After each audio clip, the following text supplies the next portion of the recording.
En esta parte de resolución de casos vamos a hablar sobre el caso número 5. De un paciente canino macho, 14 años mestizo. Macro. Se observa en las encías varios pólipos de diferentes tamaños, desde unos pocos milímetros hasta 1 centímetro de diámetro. Casi todos pedunculados, de consistencia blanda con coloración conservada, rosa pálido. Se extrae uno para diagnóstico histopatológico sin complicaciones en la realización de la biopsia. Los ganglios regionales se encuentran normales.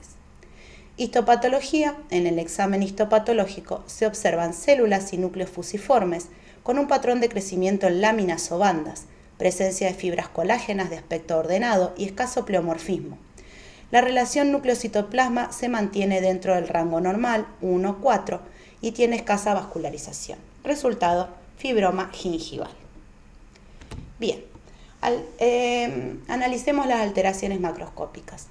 La ubicación entonces es en las encías.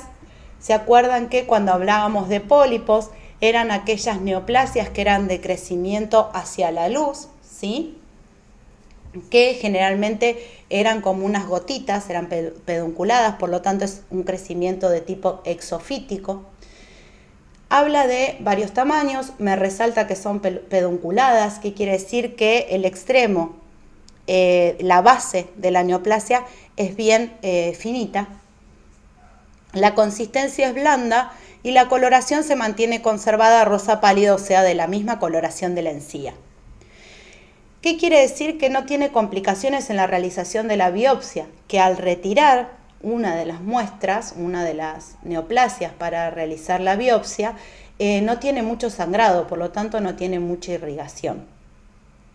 Y otro dato importante es que los ganglios regionales, ¿sí? O sea, submandibulares, retrofaringeos, van a estar normales, quiere decir que no hay una respuesta inflamatoria, ¿sí? Que me indique que esa neoplasia se está diseminando por vía linfática.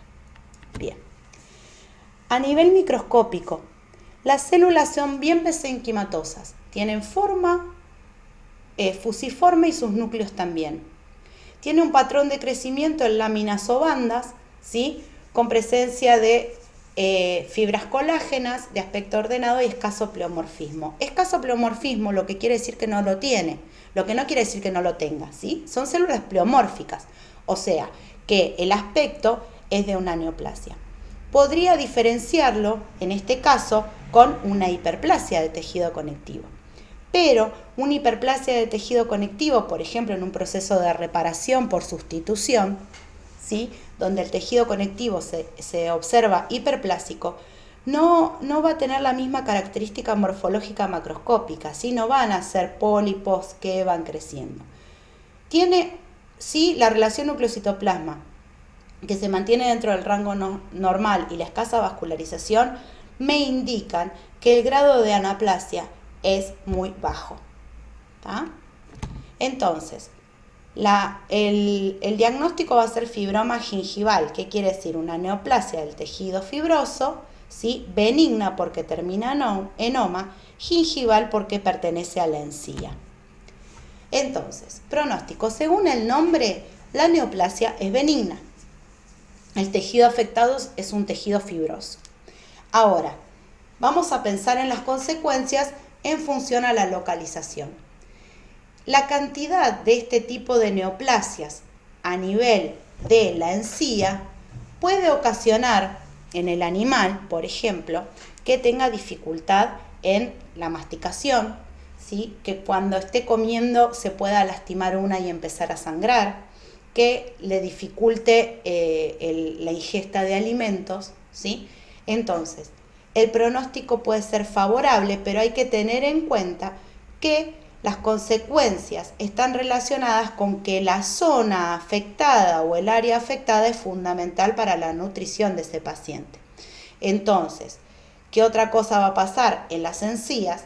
Si una de esas neoplasias se lastima, sangra, está en contacto permanente con bacterias, ¿sí? Que habitantes normales de la boca de un perro, ¿sí? Además estamos hablando de un paciente que ya es geronte, un paciente viejo, ¿sí? lo que podemos concluir también es que va a tener un mayor deterioro a nivel de sus dientes, de su dentición, y además mucha presencia de sarro y de mayor contaminación bacteriana de bacterias saprófitas en esa boca.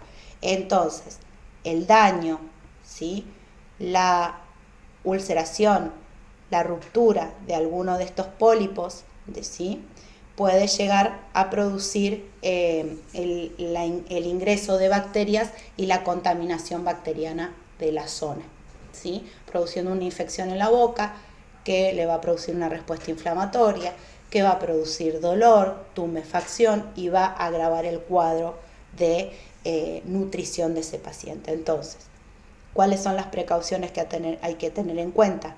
En cuanto a la ubicación, el controlar, extraer los pólipos que sean muy sobresalientes, ¿sí?, extraer, ¿sí? En alguna bibliografía lo pueden empezar lo pueden llegar a encontrar como épulis, es una enfermedad bastante común en los pacientes caninos gerontes, ¿sí?